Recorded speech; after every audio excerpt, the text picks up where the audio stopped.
Shalom, shalom, it's your brother here, Yakani. Shalom, it's your brother Parathon. It's your brother Yuantazat. Hey, first and foremost, we're going to start by giving all praises, honor, and glory unto Yahweh, Ba'ashem, Yahushai, Ba'ashem, Rakakwadash.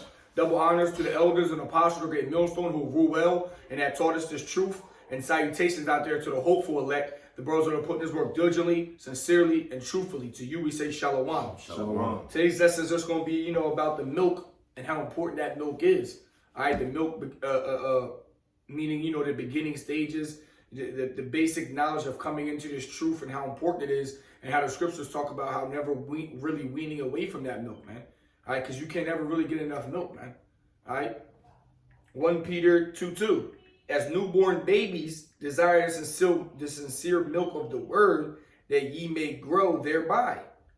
All right, so he compares us to newborn babies as if a baby being born into this world, what's the first thing he latches onto? He needs that milk from his mom, all right, to get nutritious, to grow, all right, so on and so forth. We need that same milk in terms of spiritual sense, which is the word, all right, which is the word of Yahweh Ba'ashem Yahushai, all right, but not just the word, understand the basic things, the names, who you are as being Israel, stuff like that, right? That we may grow, because we can't just go right to the meat. All right, when you jump in this truth, you can't go right to Yahweh Shai being Isaac and King Solomon, and you know what I mean? It's too deep, man. You jump into to the deep end right away. All right, you don't really learn how to swim in the shallow part. Hey, man, you might end up drowning and overdoing it. You know what I mean? So you need the beginning stages of everything in order to advance and to progress and to mature in this truth. I got something real quick. Sirach 3:21. It says, seek not out things that are too hard for thee, neither search the things that are above thy strength. Hey, like the brother said, don't try to go into no breakdowns, no deep breakdowns that you might not be 100% sure on. Mm-hmm. You may say you're doing a lesson, for instance, and you're not sure about a breakdown. Call one of the brothers, call the elder, and confirm it before you take that risk of breaking down scripture the wrong way. Mm-hmm. Right. I got some. This is 1 Corinthians 3. I'm going to just start at 1. It says, and I, brethren, could not speak unto you as unto spiritual, but as unto carnal, even as unto babes in Christ. I have fed you with milk and not with meat, for hitherto ye were not able to bear it, neither yet now are ye able. Okay.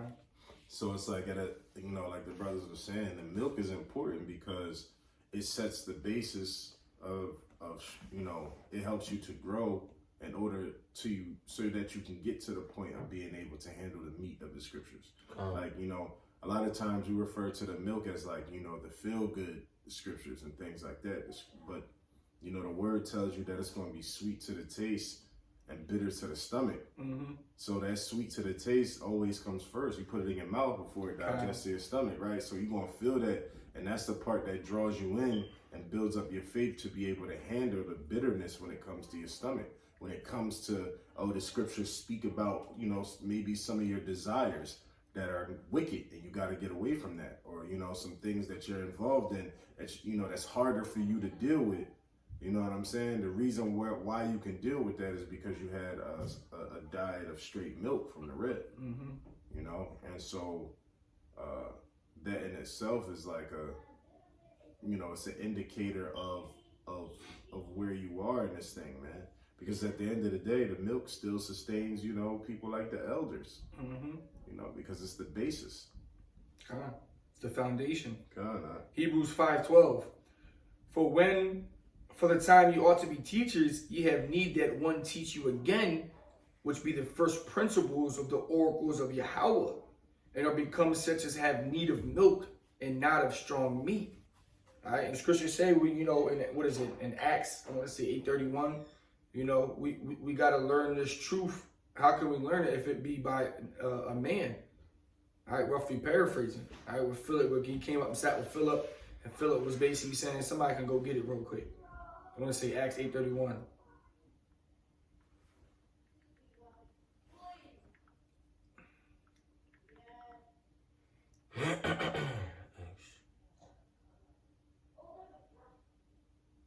Got you up. It's Acts 8:31.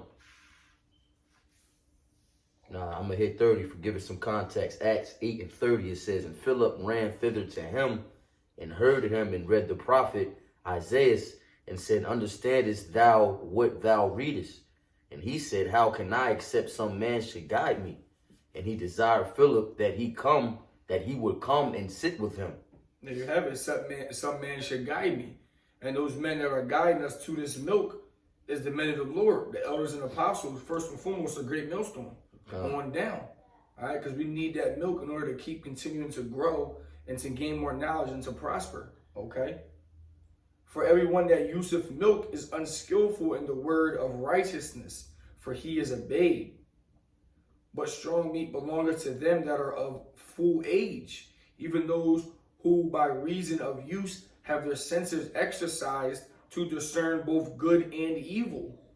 Okay? And that's kind of going into, you know, the longer you're in this truth, your experience, your wisdom, your knowledge, all right, you'll begin to come to full age.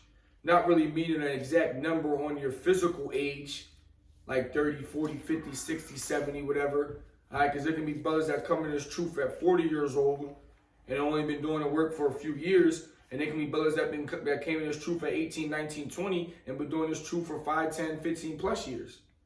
So it's not really talking about the physical age. It's talking about the age of how long you've been on the milk. Okay. All right, and being able to break down and to receive that meat. So now you can discern both good and evil. Okay. If you're in this truth for that long, you will both experience what evil really is, and now you understand what righteousness is. Now you can discern both wickedness and righteousness, all right, and be an actual judge, all right, to the scriptures and to the people in the world. You've been experienced, all right. You understand what is required in this truth, all right. We know we all go off. Ain't nothing 100%. But, you know, you can't ever go wrong with going back to the meat. Sometimes, you know, brothers think they too far than what they really are. And then they sit there and you know, they can't come up with certain topics because maybe they try to get too deep. Mm-hmm. All right. Sometimes, hey, ain't nothing wrong with just reiterating certain topics again. Because maybe, you know, you've been doing so many vids, they've been flushed down to the bottom. You know, there's nothing wrong with going back and reiterating and breaking down the names. All right, breaking down the 12 tribes and who the sons were. All right, going back to the basics and sharpening up that sword and keeping it sharp. It's easy to get caught up with that because, hey, the time we living in now, we're going into prophecy a lot. You're going into the bark of the meat. Mm-hmm. You know, rumors of war and all that. You forget about the fundamentals. Right. You know, right. Fundamentals is key. I got something though. Just laying back you off going into how this word is proper, you know, passed down by learned men. This is 1 Peter, it's like his 2 Peter 1:19. It says, we have also a more sure word of prophecy, whereunto ye do well that ye take heed, as unto a light that shineth in a dark place, until the day dawn and the day star arise in your hearts. It says, knowing this first, that no prophecy of the scripture is of any private interpretation, for the prophecy came not in old time by the will of man, but holy men of God, of Yahweh, spake as they were moved by the Holy Ghost. So these learned men, okay, you know, we can liken them to the elect, the first fruits. All right, this word, they were inspired by Yahweh Shem Yahushai. All right, and you know, to break down these prophecies. But what they went through the same process as we went through. They learned through you know, they drank the milk first. All right. Scriptures say what? It goes into damn, what did I just have? It was the rest of Sirach. I'm gonna grab it real quick. It was the next verse down. Sirach 3:22. It says, but what is commanded thee? It says, think thereupon with reverence, for it is not needful for thee to see with thine eyes the things that are in secret, but be not curious in unnecessary matters, for more things are showed unto thee than men understand. So this truth is vast, man. And you have to focus on the fundamentals, focus on the milk until you comfortable with swallowing that. All right, your body's used to it, then you can move on to the meat. Mm-hmm. That was it on that. I got something. This is Matthew 7. I'm Let's start at 24. It says, therefore, whosoever heareth these sayings of mine and doeth them, I will liken him unto a wise man which built his house upon a rock. And the rain descended, and the floods came, and the wind blew and beat upon the house, and it fell not, for it was founded upon a rock. That rock is really the milk, man. You know, that's the foundation on which everything else is going to be built on. You know, so without the milk, you can't never grow and be nourished to the point where you have a healthy digestive system and teeth to be able to digest the meat. You know, That's right. and so, you know, likewise, it tells you in 26, it says, and everyone that heareth these sayings of mine and doeth them not shall be likened unto a foolish man which built his house upon the sand. And the rain descended, and the floods came, and the winds blew and beat upon that house, and it fell, and great was the fall of it. So if you don't have this basis, if you don't understand fully what the milk is, then there's no way that the meat will sustain you, because you won't even be able to digest it. It'll just be a bunch of deep sayings, words that you don't even understand to be able to break it down to whoever you're speaking them to. And a lot of times that happens with people when they start admiring the elders more than they do want this truth. They just see the power that you can wield by speaking the words of the Lord, but don't really care to have the full understanding. Yeah. You know what I mean? People get into this thing because it seems like a cool thing to be a part of. Nah, you're a baby. Take the milk. You know what I mean? You're not ready to break down Daniel 12 yet. Yeah. You know what I'm saying? Gotta stick to the basics. Listen, you can't. Then you get a whole bunch of people like, yeah, all right, man, I'm going to learn everything there is to learn about the Bible. I'm going to read it from Genesis to Revelations. Well, you've already gone off. You can't break down Genesis by yourself. I said that to somebody the other day. I was like, yeah, I'm going to read the Bible. I'm going to understand it all. I'm going to read it from front to back. I said, okay, it says in the very beginning, in the beginning, God. What does that mean? Yeah. And they couldn't bring it down because it's a lot more complex than people want to give it credit. Yeah, it's a puzzle, bro. This thing is a puzzle. You can't put the puzzle together in an hour. Right. You're gonna be you honest. can't put it together by just reading it. And it's a masterpiece. It ain't no regular puzzle. We talking about a masterpiece. Right. This is Bible the is the greatest puzzle masterpiece. ever. And if you think about it, Genesis being the first book, that's meat for real. That's not even milk. It's a lot of meat in That's Genesis. That's meat. A lot of meat in Genesis. That's a deep You understanding. ain't gonna get nothing for real. Yeah, Because the milk will tell you that the Lord created everything. You know what I mean? The planet, Adam and Eve, the animals, blah, blah, blah, blah. 7 days, 6 days on the 7th day rested. That's milk. But then it's meat when you got to go into, in the beginning, God isn't even talking about Mark, the hour. you got to go into the mark. You got to go into mark the of word exemption, Elohim, which is the plural. mark that he put on Cain, what that means. How was the generations of Adam? What does it mean when they wrestling Esau, Jacob, they the- wrestling in the womb? What does all that mean? It's a lot of meat. You got the two definitions for Gentiles. You know what I mean? Because when you hear Gentiles, it's like, oh, the other nations. Right. You know, you got the Israelite foreigners, which that's When you know. it says God made man, all right, it's not talking about he just made Adam and Eve. He made people. Right. Yeah. You know what I'm saying? He filled the earth with people. Come. You know what I'm saying? When it talks about, because see, what happens is when you don't have the meat, you start spewing out damnable heresies. That's right. Like the church saying that, you know, basically Adam and Eve's sons and daughters was all fucking each other. You know what I'm saying? That's not, you know what I mean? Like, you can deduce that that's bullshit if you have the correct breakdown of Genesis. Yeah. You know what I'm saying? But all of that comes with progression. Right. You know what I mean? And even the understanding that you can't read it from start to back comes from understanding the scriptures that tell you line by line, precept by precept, here a little and there a little. And like you kind of had mentioned earlier, you really can't even get it unless somebody teach you. And Right. how do you get taught? You go to school, you don't start off in as a senior. You know what I mean? You start off in you know, kindergarten, first grade. When you're a baby, you ain't just getting the milk yourself. You need Right. somebody to give you the milk. Somebody gotta give it somebody to you. gotta It's your feed milk. The milk come from your mom, or somebody got to get you the bottle. Somebody got to prepare the milk for you. But the ones that preparing the milk for us is the elders and apostles who are set up as teachers, as prophets. That's who's pouring that milk out for us, and we drinking it. Right? But we know it's the doctrine of Yahweh Hashem Yahweh Shai. We go into that word milk. Strong's G 1051. Gala. Gala. That's what the Gala. word milk means. That's a metaphor for the less difficult Christian truths.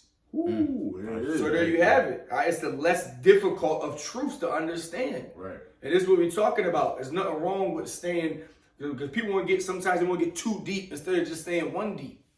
Because now you get too deep into a hole, now you can't dig yourself out from it because you didn't measure how deep the hole actually was. Right. Now you lost. Now you trapped down in that hole. All right. All right. So the milk is important because it's meant for you to gradually increase in this truth. Right. All right. You start with the less difficult, so you don't psych yourself out and trip out.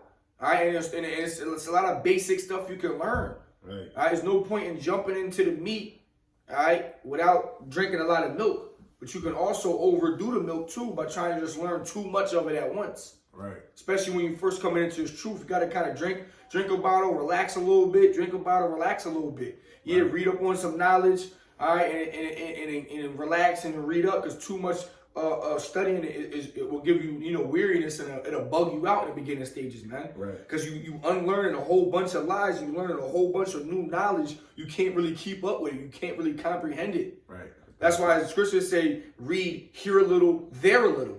You got to read it, break it down so you can understand it, and then continue to move on and read. If you're just reading without understanding, it kind of defeats the whole point of reading, hear a little, there a little. With all that getting, get understanding. Right. I got you. Look, it's Ecclesiastes 12:12. It says, and further, by these my son be admonished, of making of many books there is no end, and much study is weariness is weariness of the flesh. Yeah, and that's mainly talking about the beginning people that's coming into this truth. Time. All right, because then once you come into this truth, now you have been built up to the level where, okay, well now it's required to do a vid a day. Now it's required to do this. Now it's required to do that. And if you're not ready for the requirements, if you ain't been in the beginning stage and leveling up, then you're not ready for the end goal of the requirements that are at hand. You can't just jump into being on the highways and byways and breaking down vids every single day. You have to have been built up to get to that point. And if you ain't been drinking that milk on a consistent basis, then you're not ready. Right. You can liken it to like when you first get in this truth, just being a babe, you want to read every book. You want to study all day for hours and hours. What do babies do? Or puppies? They eat to the point until they throw up. You know what I mean? That's the weariness to the flesh. They eat too much or they drink too much and to the point where they throw up, man. Mm-hmm. You gotta balance that shit out. Yeah, the truth will start bugging you out. You'll start rejecting certain shit. Right. God. Or just shit'll anchor into your head the wrong way. Right. Like and then next thing you know, you teaching about mermaids. You know what I'm saying? And how they fit into the scriptures and all this extra shit. Because you wanted to hurry up and rush and get super deep. Right. Now you breaking down the book of Yasher. Look, Book of Enoch and shit. Planning the Biru. You know how the Israelites go back to the Africans. Yeah, right. Start making up doctrines and shit. Right. Hey, and that's literally why these other Israelite groups are in existence, man. Because at some point they had the balance was off from milk to meat. But hey, man, I digress. So with that, I want to give all praises, honor, and glory to Yahweh, Ba'ashem, Yahushai, Ba'ashem, Rakak, Kodash. Double honors to the elders and apostles of Great Millstone who rule well and that taught us this truth. And salutations out there to the hopeful elect, the brothers that are putting this work diligently, sincerely, and truthfully. To you we say shalom. Shalom.